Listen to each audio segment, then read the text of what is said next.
পানি সম্পদ উপমন্ত্রী একেএম এনামুল হক শামীম বলেছেন, মোস্তাক জিয়ারা ভেবেছিল বঙ্গবন্ধুকে হত্যা করলেই বঙ্গবন্ধু শেষ হয়ে যাবে, কিন্তু খুনিরা জানতো না বঙ্গবন্ধু হচ্ছে সবুজের বুকে লাল পতাকা।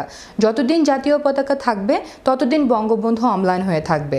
জাতির জনক বঙ্গবন্ধু শেখ মুজিবুর রহমানের ৪৮তম শাহাদাত বার্ষিকী উপলক্ষে শরীয়তপুরের নড়িয়ায় মজিদ জরিনা স্কুল অ্যান্ড কলেজে আলোচনা সভা ও দোয়া অনুষ্ঠানে প্রধান অতিথির বক্তব্যে এসব কথা বলেন তিনি।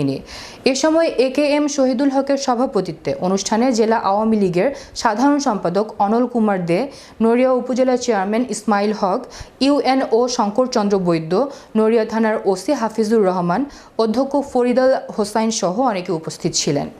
বঙ্গবন্ধু হচ্ছেন সবুজের বুকে লাল পতাকা। যতদিন সবুজের বুকে লাল পতাকা থাকবে, যতদিন আমার সোনার বাংলা আমি তোমায় ভালোবাসি জাতীয় সঙ্গীত থাকবে, ততদিন বঙ্গবন্ধু অম্লান হয়ে